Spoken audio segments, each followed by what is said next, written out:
የአላህ ባሮች ሆይ አላህን ተባረከ ወተዓላ ሁሌም ፍሩት፣ ያዘዛችሁን ታዘዙ፣ የከለከላችሁንም ተከልከሉ። እነሆ አላህ ተባረከ ወተዓላ የሰው ልጆችን በተለያየ መልኩ ይፈትናቸዋል። በፈተና ጊዜ መሶበርና መታገስ የሙእሚኖች መለያና መታወቂያ ሲሆን በፈተና ጊዜ መበሳጨት፣ አላህን ተባረከ ወተዓላ መርሳት፣ በቀደር አለማመን የሙናፊቆች ምልክት ነው። እነሆ አላህ ተባረከ ወተዓላ በዱዓ ብዙ ችግሮችን እንደሚያስወግድ ያልተፈጠሩትንም ዱዓ እንደሚከላከል አልያ እንደሚቀንስ ሸሪዓ ላይ ተነግሯል። ዱዓ የሙእሚኖች መሳሪያን፣ ዱዓ የችግር ጠላትን። ነገር ግን ዱዓ በሚባልበት ጊዜ አላህ የሚፈልገው ነቢያችን ሰለላሁ ዐለይሂ ወሰለም ያስተማሩት አይነቱ ዱዓ ነው። በግል ህይወታችንም ይሁን በሀገር ጉዳይ በማህበረሰብ ጉዳይ ያሉ የሚታዩን እንቅልፍ የሚነሱ ችግሮችን ለማስወገድ ዱዓ በቂ መሳሪያ ነበር። ነገር ግን መሳሪያ ስለሆነ ብቻ ጠላትን አይመክትም። አያያዝ ይጠይቃል፣ አጠቃቀም ይጠይቃል። ዱዓ ከችግሮች አንፃር 3 ደረጃዎች አሉት። አንዳንዴ ዱዓው ከችግርና ከአደጋው የበለጠ ጠንካራ ሆኖ አደጋውን ነቅሎ ሊያስወግድ የሚችል ይሆናል። አንዳንድ ጊዜ ደግሞ ዱዓው ከአደጋና ከችግሩ ያነሰ ዝቅ ያለ ሆኖ አደጋው ችግሩ ከዱዓው የበለጠ ኃይል ያለው ሆኖ ዱዓው ችግሩን ሊያስወግደው የማይችል ይሆናል። አንዳንድ ጊዜ ደግሞ ዱዓና ችግሩ ተመዳዳኝ ሆነው ሁሌ እንደተጋጩ እንደተጋፉ ግብ ላይ ይቆያሉ። ዱዓው ከደከመ ችግሩ ያሸንፋል። ችግሩ ከደከመና ዱዓው ከጠነከረ ችግሩ ይሸነፋል። ከአብዱላህ ብን ዑመር እንደተላለፈው ነቢያችን አለይሂ ሰላቱ ወሰላም ዱዓ ለተከሰቱ ችግሮችም ላልተከሰቱ ችግሮችም ይጠቅማል፣ አደራችሁን ዱዓ አብዙ ብለዋል ነቢያችን አለይሂ ሰላቱ ወሰላም። ዱዓ ማድረጋችንን ከምናየው በላይ በምን መልኩ ነው ዱዓ ማድረገው ልንል ይገባናል። ሰይፍ የሚቆርጠው ጠንካራ ጡንቻ ያለው ሰው ከያዘው ነው። ሰይፉ ላይ ችግር ካለ መቁረጥ የፈለግነው ነገር እንደማይቆረጠው፣ ሰይፉን የያዘው ሰው ላይ ችግር ካለ መቁረጥ የተፈለገው ነገር እንደማይቆረጠው ሁሉ ዱዓ ስላደረገን ብቻም ያሳሰቡን ያስጨንቁን ነገሮች ሊቀረፉና ሊስተካከሉ አይችሉም። የዱዓ አደራረግን ልንማር መስፈርቱን ልናሟላ ይገባናል። ዱዓው ራሱ ቃሉ ትክክለኛና ጥሩ ዱዓ ከመሆኑ ጋር ዱዓውን የሚያደርገው አካል ልቡ ስላልተስተካከለ ከጌታው ጋር ጸባዩ ስለተበላሸ ዱዓው ተቀባይነት ሊያጣ ይችላል። የዱዓ አደራረግ አደብን ባለመጠበቃችንም ዱዓው ተቀባይነት ሊያጣ ይችላል። እነሆ እያንዳንዱ በዱዓ የሚያምን ዱዓ የሙእሚን መሳሪያ መሆኑን የሚቀበል በዱዓ ሁሉም ችግሮች እንደሚቀረፉ የሚያውቅ ሰው ዱዓ አድርጎ ችግሮችን በሙሉ ማስወገድ ይችል ዘንድ የዱዓ ስርዓቶችና ዱዓ ተቀባይነት እንዳያገኝ የሚያደርጉ ነገሮችን አውቆ መተግበር ያለበትን ሊተገበር፣ መጠንቀቅ ያለበትን ሊጠነቀቅ ይገባዋል። ዱዓችን ተቀባይነት እንዲያገኝ ውጤታማ እንዲሆን መሟላት ካለባቸው ቅድመ ሁኔታዎች መስፈርቶች መሃል አንዱ ዱዓ ስናደርግ በኢኽላስ ሊሆን ይገባዋል። በየጊዜው ብዙ ላሳሰቡን ጉዳዮች ዱዓ እናደርጋለን፣ ግን እምብዛም ውጤት አይታይ። ችግሩ የት ሆኖ ነው? አላህ ተባረከ ወተዓላ ባሮቼ ከጠየቁኝ እሰማለሁ፣ የጠየቁትን እሰጣለሁ፣ ቅርብ ነኝ ብሏል። አላህ ተባረከ ወተዓላ ቃሉን አያፈርስም። ችግሩ ያለው እኛ ጋ ነው ልንልና ራሳችንን ልናጠራ ዱዓ አደራረጋችንን ልናስተካክል ይገባናል። የመጀመሪያው ዱዓን ማስተካከል ላይ የምናገኘው ኢኽላስ ነው። ዱዓ ስናደርግ አላህን ብቻ ልንለምን ይገባናል። ከአላህ ውጭ ያለን ሌላን አካል የለመን እንደሆነ አላህን የለመንን ደግሞ ሰው እንዲያየለን ሰው እንዲሰማለን ዱዓ ያደርጋል እንድንባል ከሆነ የምናደርገው ኢኽላሱ የለውም። ዱንያዊ የሚሆን አኼራዊ ጥቅም የማያስገኝ ዱዓ ይሆናል ማለት ነው። ሁለተኛው የዱዓ መስፈርትና ሸርጥ ረሱልን ሰለላሁ ዐለይሂ ወሰለም ተከትለን በሱና መሰረት ዱዓ ማድረግ ነው። ለአላህ ብለን አላህንም ብቻ ብንለምን ዱዓ ስናደርግ የነቢይን ዐለይሂ ሰላቱ ወሰላም የዱዓ አደራረግ መስፈርት ስርዓት ካልጠበቅን ሱናውን ካልተከተለ ዱዓው ተቀባይነት ሊያገኝ አይችልም። የተኛውም ስራ በነቢዩ ሱና መሰረት ካልተሰራ ውድቅ ይሆናል፣ የሰማይ በር አይከፈትለትም። ነቢያችን ዐለይሂ ሰላቱ ወሰላም መን አሕደተ ፊ አምሪና ሃዛ ማ ለይሰ ሚንሁ فهو رد بلا በዚህ በዲናችን ጉዳይ ዲኑ የማያውቀውን አዲስን ነገር የፈጠረ ስራው ተመላሽ ነው ብለዋል። ስለዚህ ዱዓ ስናደርግ እንዴት ነው ዱዓ የሚደረገው? የነቢዩን ሰለላሁ ዐለይሂ ወሰለም ዱዓ አደራረግ አውቀን በዚያ መሰረት ዱዓ ልናደርግ ይገባናል። ዱዓ ትልቅ ዒባዳ ነው። ይህ ወሳኝ የሚባል የዲን ዒባዳ ክፍል ላይ ራሳችን በመሰለን መልኩ ልናደርግ አይገባም። ሱናን ተከተለን ዱዓ ልናደርግ ይገባናል። ሶስተኛው የዱዓ መስፈርት ዱዓ ስናደርግ አላህ እንደሚቀበለን እርግጠኞች ሆነን ዱዓ ልናደርግ ይገባናል።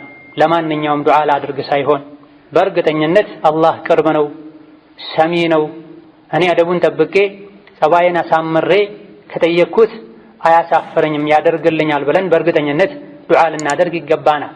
ይሄም ከትልልቅ የዱዓ መስፈርቶችና ስርዓቶች መሃል አንዱ ነው። አላሁ ዐላ ኩሊ ሸይኢን ቀዲር ተብሏል። በየጊዜው ቁርአን ላይ የምንሰማውን አላህ ሁሉም ማድረግ ይችላል ተብሏል። የተኛውንም ነገር እንዲሆን ከፈለገው ሁን ብቻ ነው የሚለው። ዓለም ላይ ያሉ ሐኪሞች በሙሉ አንተ አንቺ ልጅ መውለድ አትችሉም እንኳ ቢባሉ አላህ መስጠት ይችላል። ለአላህ የሚሳነው ነገር የለም። አፊያ ከእንግዲህ አይስተካከልም፣ አይንህ አይመለስም እንኳ ቢባል አላህ ሊመልስልኝ ይችላል በሚል በሙሉ ተስፋ ዱዓ ያደረገን ሰው ዱዓ አላህ ይሰማል። ኢነማ ቀውሉና ሊሸይኢን ኢዛ አረድናሁ አን ነቁለ ለሁ ኩን ፈየኩን። አንድን ነገር እንዲሆን ከፈለገን ሁን እንለዋለን ይሆናል ብለዋልና ዱዓ በምናደርግበት ጊዜ በእርግጠኝነት አላህ እሺ እንደሚለን እንደሚያደርግልን እንደሚሰማን ተማምነን ዱዓ ልናደርግ ይገባናል። ነቢያችን ሰለላሁ ዐለይሂ ወሰለም ውድዑ ላህ ወአንቱም ሙቂኑነ ቢልኢጃባ ብላ አላህን ለምኑት ጠይቁት መልስ እንደሚሰጣችሁ እሺ እንደሚላችሁ እርግጠኞች ሆናችሁ ብላ። የተጠራጠራችሁ አትለምኑ። ከፈለክ አድርግልኝም አትበሉት። አላህ የሚያስገድደው የለም። እናንተ ራሳችሁ ስትለምኑ ቁርጥ አድርጋችሁ እርግጠኞች ሆናችሁ ለምኑት ብላ። ለማንኛውም ዱዓ እናድርግ እስኪ አላህ አይሰማንም ያለን ሊሆን አይገባም። ይሰማኛል፣ እሺ ይለኛል፣ ወንጀለኛ በሆንም ተወብቻለሁ፣ እጁን ዘርግቶ የጠየቀውን ሰው አያሳፍርም ብለን ዱዓ ልናደርግ ይገባናል። አራተኛው የዱዓ መስፈርት ዱዓ በምናደርግበት ጊዜ ልባችን ተሰብስቦ ሊሆን ይገባ። ተናንሰን ዝቅ ብለን ሊሆን ይገባ። ተስፋ እያደረገን በዛው ልክ ደግሞ ሊመልሰኝም እኮ ይችላል በደንብ አድርጌ ልለምነው እያለን በስጋትና በተስፋ መካከል ሆነን ልንለምነው ይገባል። ሙእምን የተኛውም ዒባዳ ላይ ሲሆን ኸውፍና ረጃ ሊለየው አይገባም። አላህ እሺ ይለኛል እርግጠኛ ሆነን ልናደርግ ይገባናል። በዛው ልክ ደግሞ እኔ ጋር እኮ ክፍተቶች አሉ፣ እዚህ ክፍተቴ ሊመልሰኝም ይችላል፣ እባክህ ጌታዬ አትመልሰኝ፣ አታሳፈረኝ እያለን ሁለቱንም ልባችን ላይ አድርገን ዱዓ ልናደርግ ይገባናል። አላህ ተባረከ ወተዓላ የተለያዩ ነቢያትን ታሪክ ከነገረን በኋላ ከጭንቅ እንደፈረጃቸው ከዘረዘረ በኋላ ኢነሁም ካኑ ዩሳሪዑነ ፊል ኸይራት ከተለያዩ ጭንቆች ያወጣናቸው የፈለጉትን የሰጠናቸው ምስጢር አለው። ምስጢሩ ካኑ ዩሳሪዑነ ፊል ኸይራት ኸይር ስራ ላይ ይሽቀዳደሙ ነበር። እንደዚሁ ደግሞ እኔን ሲለምኑኝም በፍርሃትና በተስፋ መካከል ሆነው ነበር የሚለምኑኝ፣ ይፈሩኝም ነበር ብሏል። አላህ ለተለያዩ ነቢያት ዱዓቸውን እሺ ብሎ በተአምር አይሆንም የሚባልን ነገር አድርጎላቸዋል። ምስጢሩን አላህ ሱረቱል አንቢያ ላይ ነግሮናል። አንደኛ ኸይር ስራ ላይ ይሽቀዳደሙ ነበር ብሏል። በጭንቅ ጊዜ አላህ እሺ ብሎ ከጭንቅ እንዲያወጣን በሰላም ጊዜ ኸይር ስራ ላይ መሽቀዳደም መቻል አለብን። ስለዚህ ዱዓ ስናደርግ ዱዓ መቅቡል እንዲሆን መሟላት ካለባቸው መስፈርቶች መሃል አንዱ ልብ መሰብሰብ፣ አላህን መፍራት፣ መተናነስ፣ በተስፋና በስጋት መካከል ሆኖ መለመን ነው።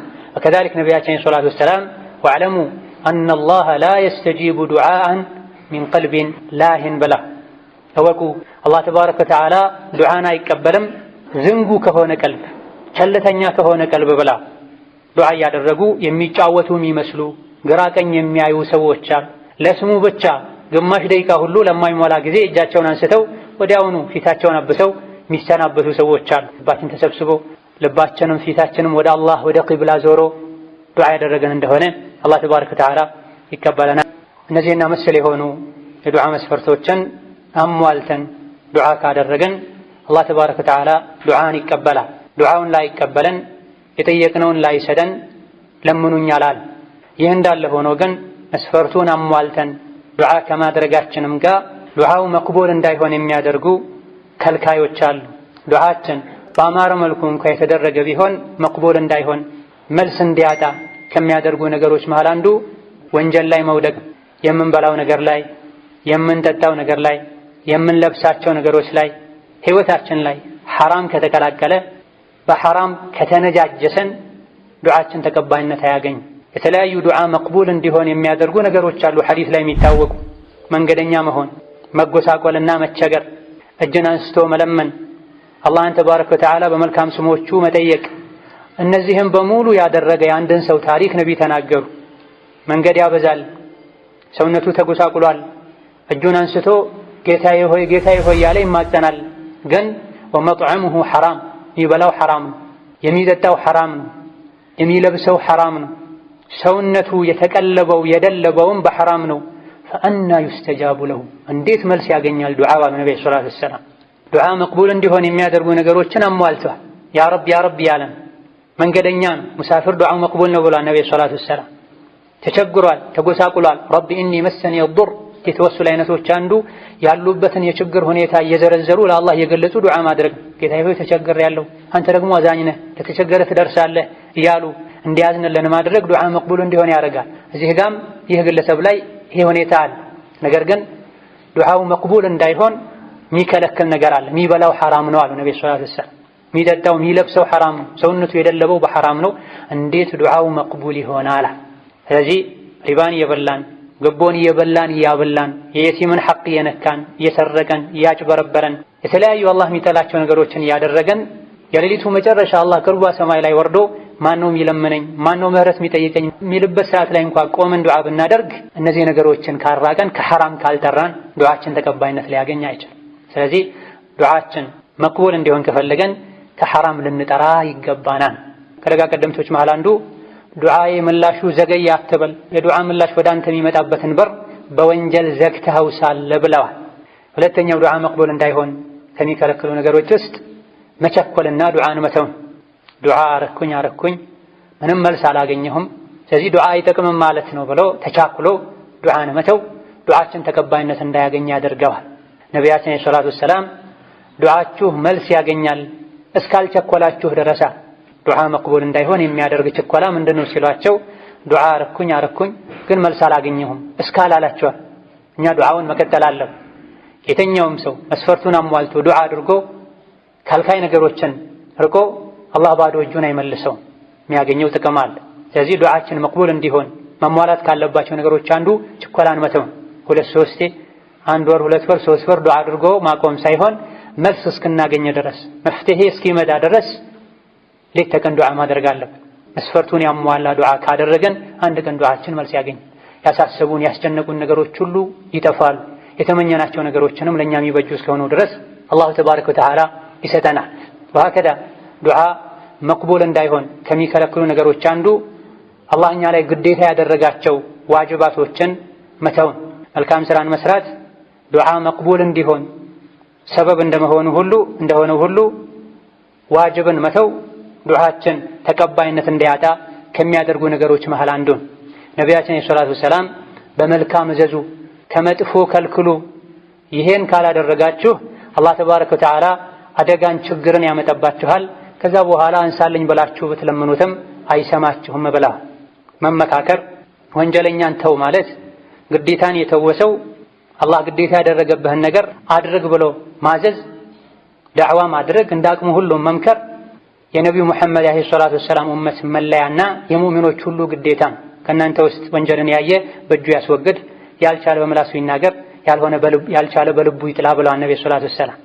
ዋጅብ የሆኑብን ነገሮችን ከተወን ዱዓችን ተቀባይነት እንዳያገኝ ያደርገዋል። እንደ ምሳሌ ነብዩ ሰለላሁ ዐለይሂ ወሰለም በመልካም ማዘዝ ከመጥፎ መከልከልን መተው ጠቅሰዋል። በሄድንበት ሁሉ ከግራ ቀኝ ከፊት ከኋላ ወንጀሎችን እያየን በተለያየ መልኩ ሰዎች ወንጀል ላይ ተዘፍቀዋል። በእንዲህ አይነቱ ሁኔታ ላይ ወንጀልን አይቶ ዝም ማለት በላ እንዲመጣ ያደርጋል።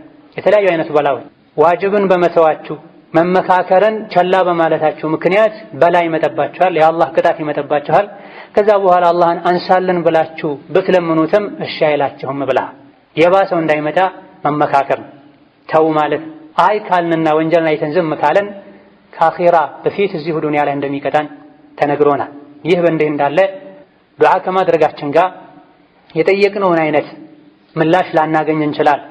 አንዳንዴ የጠየቅነውን ራሱን አላህ ሊሰጠን ይችላል። አንዳንዴ ሌላ ከዛ የባሰን ነገር ሊከላከልልን ከጠየቅነው የተሻለን ነገር ሊሰጠን ይችላል። አሊያ ደግሞ ለአኺራ ሊያስቀምጥልን ይችላል። ሁሉንም ሊያደርግ ሊያሳካ የሚችል ከመሆኑ ጋር ማለት ነው። አቡ ሰዒድ አልኹድሪ ባስተላለፉት ሐዲስ ነቢያችን ሰለላሁ ዐለይሂ ወሰለም የተኛውም ሙስሊም ወንጀል የሌለበት ዝምድና መቁረጥ የሌለበት ትክክለኛ ዱዓ ያደረገ እንደሆነ ከሶስት አንዱን ያገኛል ብለዋል። የጠየቀውን እዚሁ ዱንያ ላይ ያገኛል፣ ካልሆነ ለአኺራ ይቀመጥለታል፣ ካልሆነ የባሰን አደጋ ዱዓው ይከላከልለታል ብለዋል። ይህን የሰሐቦቻቸው እንግዲያውስ ዱዓ ማድረግ እናበዛለን ብለዋቸው ዱዓ አድርገን ከሶስት አንዱን የማናጣ ከሆነ እንግዲያውስ ዱዓ እናበዛለን ብለዋቸዋል። ነቢዩ ዓለይሂ ሰላቱ ወሰላም አላሁ አክበር ብለዋቸዋል። ዱዓ ባበዛችሁ ቁጥር የአላህ ስጦታም በዛው ልክ ብዙ ይሆናል ብለዋል። አላህ ተባረከ ወተዓላ የተለያዩ ሙሲባዎችን ያመጣል። እነዚህ አደጋዎች ሊነሱ የሚችሉት እኛ ስንተውበት፣ ወደ አላህ ስንመለስ፣ አንሳለኝ ስንለው፣ ዱዓችን የተስተካከለ ሲሆን፣ ዱዓን የተወን ጊዜ ችግሩ የተባባሰ ይሄዳል። ያልተጠበቁ ሌሎች ችግሮችም ይመጣሉ። እንደ ዱዓ በላን የሚመልስ ነገር የለም። እንደ ተውበት የአላህን ቅጣት የሚያነሳ ነገር የለምና ሁላችንም ወደ ራሳችን በመመለስ ራሳችንን ልንፈትሽ፣ በግላችን ተውበት ልናደርግ፣ ልንጸጸት፣ ዱዓ መቅቡል የሚሆንባቸው ወቅቶችን የመረጠን ዱዓ ልናደርግ ይገባናል። አላህ ተባረከ ወተዓላ ሐያ የሚያደርግ ጌታ ነው፣ ቸርም ነው። ባሪያው እጁን አንስቶ ለምኖት ጠይቆት ዜሮ አድርጎ አይመልሰውም ብለዋል ነብዩ ሰለላሁ ዐለይሂ ወሰለም። اللهم وفقنا للتوبة والإنابة وافتح لأدعيتنا أبواب الإجابة وارفع عنا البلاء والوباء وسيء الأسقام. ربنا لا تحملنا ما لا طاقة لنا به واعف عنا واغفر لنا وارحمنا أنت مولانا فانصرنا على القوم الكافرين. اللهم انصرنا على القوم الكافرين. اللهم انصرنا على القوم الكافرين. اللهم اجعل هذا البلد آمنا مطمئنا وسائر بلاد المسلمين. اللهم اجعل هذا البلد آمنا مطمئنا وسائر بلاد المسلمين. اللهم اجعل هذا البلد آمنا مطمئنا وسائر بلاد المسلمين. اللهم آمنا في أوطاننا. اللهم آمنا في أوطاننا. اللهم آمنا في أوطاننا وول علينا خيارنا واكفنا شرارنا. وصلى الله على نبينا محمد وعلى آله وصحبه أجمعين والحمد لله رب